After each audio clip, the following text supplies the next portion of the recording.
तो हेडिंग क्या है हमारी?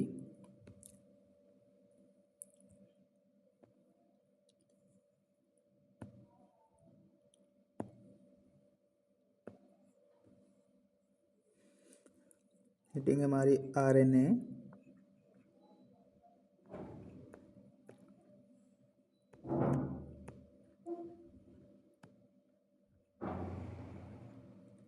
इंटरफेरेंस, और इसी को या फिर बोल देते हैं RNAi।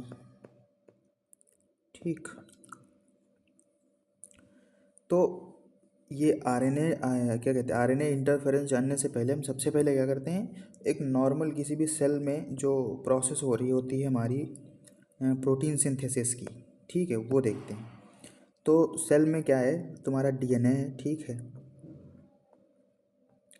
DNA से तुम्हारा बनेगा RNA, और फिर RNA से जो है तुम्हारा बनेगा प्रोटीन। ठीक, तो यहाँ पे दिमाग से वो क्या कहते हैं, लेबलिंग, मतलब क्या कहते हैं, हाँ, नोटेशंस कर देते हैं। ठीक है, तो यहाँ पे ये प्रोसेस तुम्हारी हो जाएगी, हाँ, ये हो जाएगी तुम्हारी, इसको बोलते हैं ट्रांसक्रिप्शन। ठीक है, ये ट्रांसक्रिप्शन होती है, और ये जो है ये हमारी होती है ट्रांसलेशन।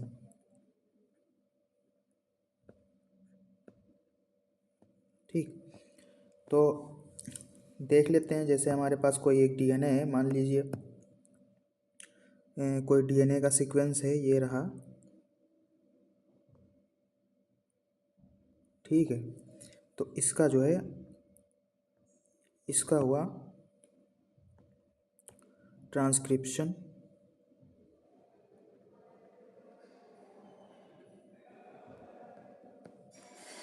ठीक है, इसका हो गया ट्रांसक्रिप्शन। ट्रांसक्रिप्शन से क्या बनाएगा, ट्रांसक्रिप्शन से बनाएगा ये RNA। ठीक है, अब यहाँ पे एक चीज़ गौर से ध्यान करने वाली है कि यहाँ पे जो हमारा RNA है, RNA से जब प्रोटीन बनेगा, हाँ, जब प्रोटीन बनेगा तो यहाँ पे कुछ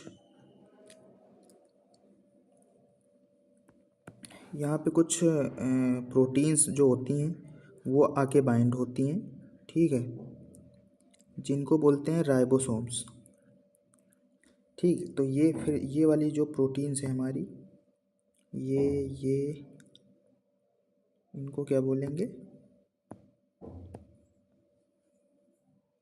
ये हो गई राइबोसोम्स।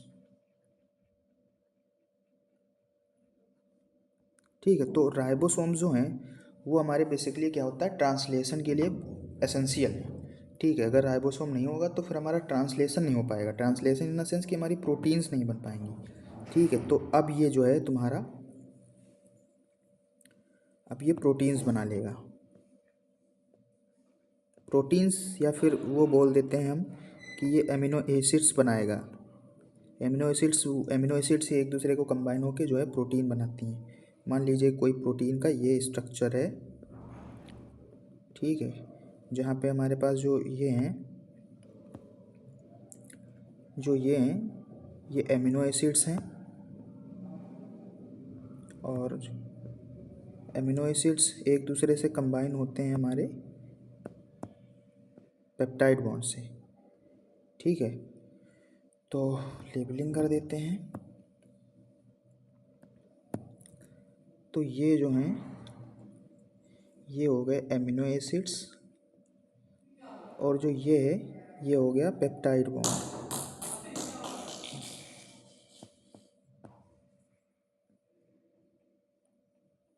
अब एक ओवरऑल व्यू लेते हैं, ठीक है। DNA से हमारा ट्रांसक्रिप्शन होके जो है वो बना रहा था प्रोटीन्स।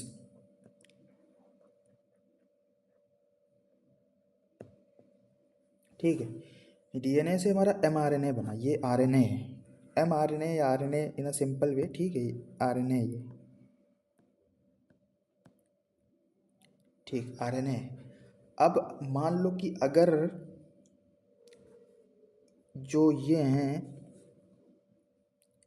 ये जो वो राइबोसोम्स हैं, ये अगर अटैच ना हों इस आरएनए पे अगर ये राइबोसोम्स ना अटैच हों तो क्या हमारा प्रोटीन बन सकता है, क्या प्रोसेस आगे बढ़ सकता है, ट्रांसलेशन हो सकता है? ठीक है, तो आंसर इज़ बिग नो।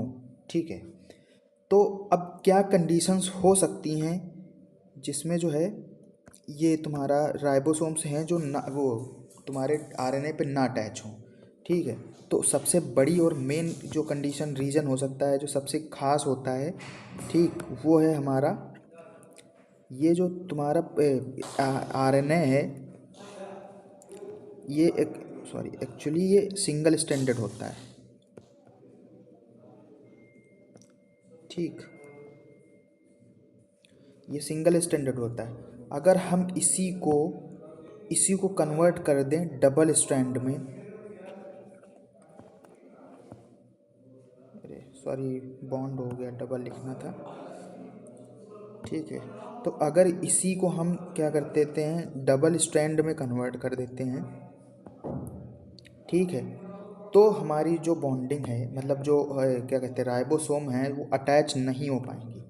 ठीक है, तो हमारी जो ये स्ट्रक्चर देखते हैं, ये स्ट्रक्चर बनेगा जिसमें ये भी एक आरएनए है और ये नीचे वाला जो है ये भी एक आरएनए है। ठीक है, तो दोनों आरएनए हैं, तो तुम्हारे राइबोसोम अटैच होने की कहीं पे भी जगह ही नहीं है, गुंजाइश ही नहीं है। ठीक है, कहीं पे जगह ही नहीं है, तो तुम्हारे राइबोसोम अटैच नहीं हो पाएंगे। अब राइबोसोम अगर अटैच नहीं हो पाएंगे तो क्या ट्रांसलेशन हो सकता है? नहीं हो सकता है। ठीक, तो यहाँ पे देखते हैं,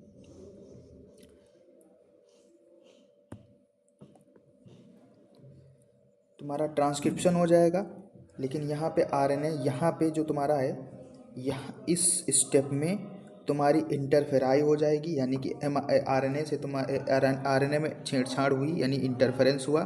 किस चीज़ का? एक कॉम्प्लीमेंट स्ट्रैंड, बाहर से एक स्ट्रैंड आया हुआ, ठीक है, जो सेल का नहीं था, खुद का।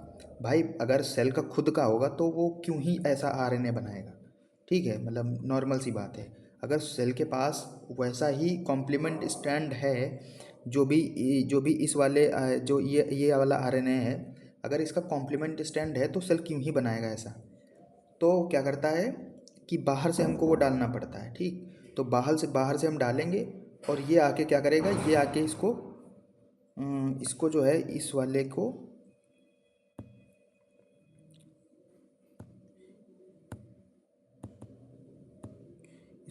डबल स्टैंडर्ड में कन्वर्ट कर देगा।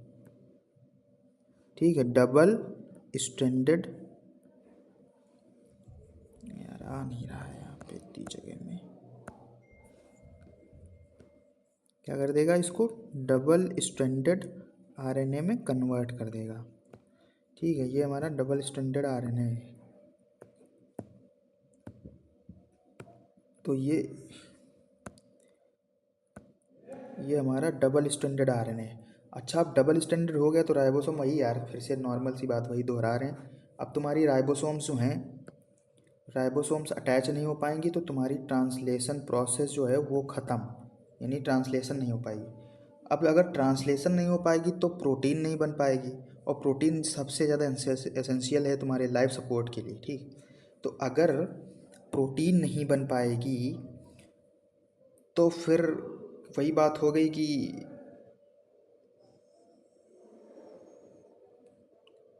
हाँ सॉरी, तो प्रोटीन नहीं बन पाएगी। ठीक है, तो एसेंशियल मतलब क्या कहते हैं, लाइफ सपोर्ट, यानी कि लाइफ ग्रोथ नहीं हो पाएगी, क्योंकि प्रोटीन जो है वो एसेंशियल होती है तुम्हारी सेल ग्रोथ के लिए।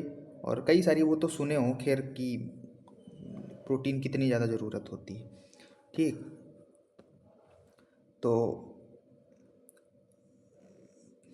ये मतलब होता है इंटरफेरेंस।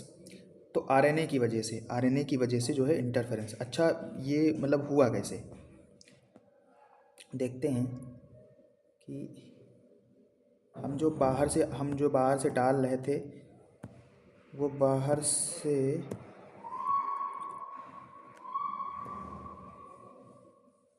जो हम कॉम्प्लीमेंट डाल रहे थे वो कैसे मतलब अपना काम करेगा। ठीक है, तो ये देखते हैं। तो हमने क्या किया कि जैसे ये टोबैको प्लांट का है एग्जांपल, ठीक है। टोबैको प्लांट में तुम्हारा जो नेमेटोड पैरासाइट है, ठीक है, वो जो है उसको क्या कहते हैं, उसके लिए हार्मफुल है टोबैको प्लांट के लिए। तो उससे क्या हुआ, हमने क्या किया कि प्लांट में एक बैक्टीरिया हमने इंजेक्ट करा, ठीक है। बैक्टीरिया इंजेक्ट किया और वो बैक्टीरिया जो है वो है जेनेटिकली मॉडिफाइड है। जेनेटिकली मॉडिफाइड क्या है कि मतलब जो जो वो नेमेटोड है वो जो अपना प्रोटीन सिंथेसिस का जो आरएनए बना रहा था, ठीक है, जो आरएनए वो प्रोटीन सिंथेसिस में बना रहा था, वही आरएनए का कॉम्प्लीमेंट स्ट्रैंड हमने लैब में बना के और उस बैक्टीरिया में डाल दिया, ठीक। उस बैक्टीरिया को हमने इंजेक्ट करा दिया प्लांट में। अब प्लांट में इंजेक्ट करा दिया तो प्लांट भाई वो तो होस्ट है, वो क्या करेगा, वो एक्सेप्ट कर लेगा बैक्टीरिया के जेनेटिक मटेरियल को, ठीक है। बैक्टीरिया के जेनेटिक मटेरियल को एक्सेप्ट कर लेगा। और जब ये तुम्हारा नेमेटोड है वो अगर जब प्लांट को खाएगा तब वो क्या हुआ कि जो बैक्टीरिया से, अच्छा बैक्टीरिया हम कौन सा यूज़ कर रहे हैं, बैक्टीरिया हम यूज़ कर रहे हैं एग्रोबैक्टीरियम, ठीक है। ये वेक्टर्स होते हैं। इससे पहले वाला जो चैप्टर है बायोटेक इंट्रोडक्शन वाला, इंट्रोडक्टरी जो चैप्टर है, ठीक है, उसमें सब कुछ दिया हुआ है। तो हम मतलब हम कंसीडर कर लेते हैं कि ये पता है, ठीक है, कि हम प्लांट में बैक्टीरियम ही क्यों ले रहे हैं, रिट्रोवायरल बैक्टीरिया क्यों नहीं ले रहे हैं, ठीक। तो वो पिछले चैप्टर की बात है। तो कहाँ पे थे, हाँ, तो ये बैक्टीरिया से जो है हमारा सी लिख लेते हैं, सी आरएनए जो है, सी मतलब कॉम्प्लीमेंट, ठीक है, सी मतलब कॉम्प्लीमेंट, ये जो है हमारे गया तुम्हारे नेमेटोड में, पैरासाइट लिख देते हैं, ठीक। जो भी पैरासाइट है, नेमेटोड है, नाम उसका साइंटिफिक लिखा हुआ है, ठीक है। ये रहा यहाँ पे, ये नाम है इसका बैक्टीरिया का। तो पैरासाइट में गया, ठीक है। अब पैरासाइट क्या करेगा, पैरासाइट के अंदर जाके उसकी सेलुलर मैकेनिज्म को हैम्पर करेगा। कैसे करेगा, वो जाएगा उसके तुम्हारे सेंट्रल डोगेमा में। सेंट्रल डोगेमा एक बड़ा वर्ड हो गया, मतलब ये है कि ये जाएगा उसके मशीनरी में जिससे जहाँ पे प्रोटीन सिंथेसिस हो रही है, ठीक। तो प्रोटीन सिंथेसिस पे जाएगा और एक्ट करेगा, और जो जैसे ही मतलब वहाँ पे बैठा रहेगा और जैसे ही उसका कॉम्प्लीमेंट तुम्हारा आरएनए दिखेगा डीएनए से जो बन के आया है, ठीक है, डीएनए से जैसे आरएनए बन के आएगा, ये क्या करेगा, ये बाहर एक मान लो कि जैसे इससे बैठा हुआ है, ये कॉम्प्लीमेंट जो आया है ये कहाँ से आया है, ये आया है हमारा ये मतलब ये वाला सी आरएनए है, ठीक है। ये बैठा हुआ है और जैसे ही ये वाला आरएनए बनाया इसने, ये क्या करेंगे, आपस में मिलेंगे और एक कॉम्प्लीमेंट बना लेंगे। ये एक इन्होंने बना लिया कॉम्प्लीमेंट, वो sorry double standard DNA, sorry double standard DNA नहीं होगा, डबल स्टैंडर्ड आरएनए होगा, ठीक है। डबल स्टैंडर्ड आरएनए बना लिया। अब क्या प्रोसेस ब्लॉक हो गई, यहीं पे ब्लॉक हो गई, मतलब आगे यह प्रोसेस जा ही नहीं पाएगी। तो no protein synthesis, no P, no life, ठीक है। तो सिंपल एज दैट। चलो अब एनसीईआरटी है, थोड़ा पढ़ के देख लेते हैं।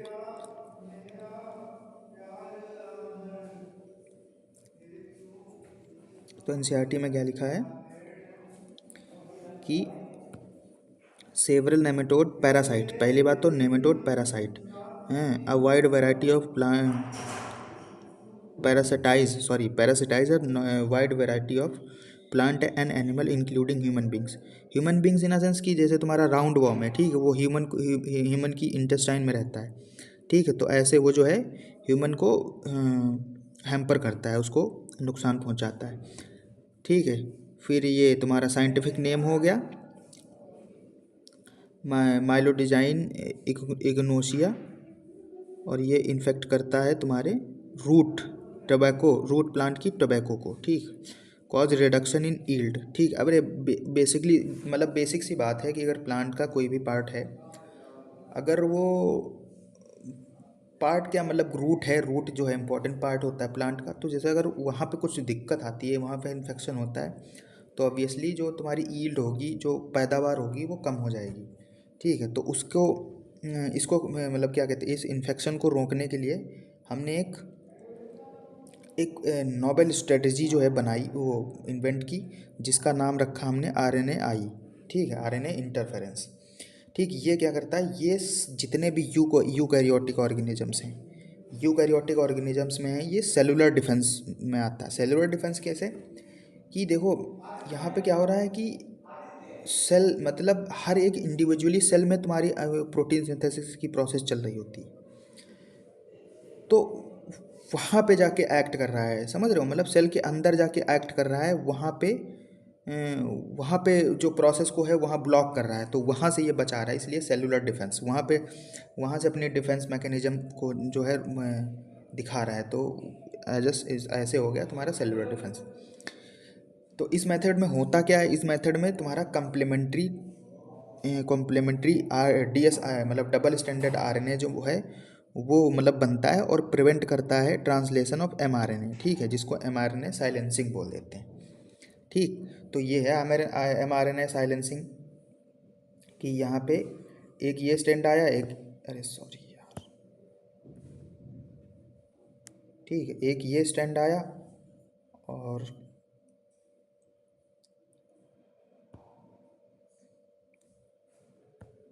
एक ये स्टैंड आया, एक ये स्टैंड आया, और ये आके डबल स्टैंड बना लिया, क्योंकि ये दोनों जो हैं कॉम्प्लीमेंट्री थे, एक दूसरे के कॉम्प्लीमेंट्री RNA थे। ठीक, होप की कॉम्प्लीमेंट्री पता है, तो कॉम्प्लीमेंट्री थे, तो इन्होंने क्या किया, इन्होंने डबल स्टैंडर्ड RNA बना लिया, और इसकी वजह से तुम्हारी mRNA साइलेंसिंग होगी। The source of complementary RNA could be from an infection by virus having RNA genome और मोबाइल जेनेटिक एलिमेंट, जिसको हम ट्रांसपोसन्स बोल देते हैं। ठीक, तो जो तुम्हारा क्या कहते हैं कॉम्प्लीमेंट्री RNA है, उसका सोर्स जो है वो कुछ भी हो सकता है, वायरल इन्फेक्शन हो सकता है, मोबाइल जेनेटिक एलिमेंट्स हो सकता है, ट्रांसपोसॉन्स, बस नाम याद रखो, आगे जाने की ज़्यादा ज़रूरत है नहीं, क्योंकि ये नीट वूट में पूछ लेता है कि ट्रांसपोसॉन्स, मतलब वो भी नीट में ये नहीं पूछेगा कि ये क्या होता है। ठीक है, वो यहीं पे लाइन उठा के दे देगा और ये यहाँ पे कुछ भी लिख देगा, तुमको गलत और सही देख के उसके अकॉर्डिंग जो है आंसर करना है। तो ये क्या करेगा, रिप्लिकेट विया RNA इंटरमीडिएट। ठीक है, अच्छा RNA इंटरमीडिएट से क्यों मतलब RNA इंटरमीडिएट ही क्यों बने, मान लो कि RNA नहीं बनना है। ठीक है, वैसे तो हमने पढ़ा है जितना कि उसमें RNA बनता ही है DNA से, मान लो कि वहाँ पे RNA नहीं बनना है, वहाँ पे डायरेक्ट प्रोटीन बननी है। ठीक है, कोई भी मैकेनिज्म चल रहा है, तो जब वहाँ पे RNA ही नहीं बनना है, तो फिर वो क्या ही कॉम्प्लीमेंट होगा, क्या ही कॉम्प्लीमेंट्री शो करेगा जाके, क्या ही बाइंड करेगा जो तुम्हारा इन्फेक्शियस RNA होगा। ठीक, तो इस वजह से RNA इंटरमीडिएट बनना बहुत ज़रूरी है उस तुम्हारे क्या कहते हैं मोबाइल जेनेटिक एलिमेंट का। ठीक है, अब फिर क्या किया हमने, एग्रोबैक्टीरियम यूज़ करके, एग्रोबैक्टीरियम वेक्टर, ये नेमेटोड स्पेसिफिक जीन जो है हमने इंट्रोड्यूस किया होस्ट प्लांट, यानी कि तुम्हारे टोबैको प्लांट। अब ये DNA, ये क्या कहते हैं, ये तुम्हारा RNA जो है ये तुम्हारा सेंस करेगा, मतलब DNA तक जाएगा, और DNA में ये सेंस और एंटी सेंस दोनों RNA बनाएगा। सेंस एंटी सेंस यानी कॉम्प्लीमेंट्री और अनकॉम्प्लीमेंट्री दोनों RNA बनाएगा। ठीक, होस्ट सेल में यानी कि प्लांट में। अब ये इसमें से जो तुम्हारा कॉम्प्लीमेंट्री होगा वो क्या करेगा, RNA कॉम्प्लीमेंट्री। ठीक, ये कॉम्प्लीमेंट्री होने की वजह से ये RNA जो है ये तुम्हारा mRNA जो होगा, जो नेमेटोड बनाएगा, ठीक, उसको उससे जाके बाइंड करेगा और जो है ब्लॉक कर देगा तुम्हारी मशीनरी को। ठीक है, एज कॉन्सिक्वेंस क्या होगा कि तुम्हारा जो नेमेटोड है वो सरवाइव नहीं कर पाएगा इन transgenic host expressing specific RNA, और transgenic pathogen therefore got is self protected from the parasite, इसलिए प्लांट जो है वो पैरासाइट से प्रोटेक्ट हुआ ऐसे हो रहा है। ठीक है, तो बस इतना ही था।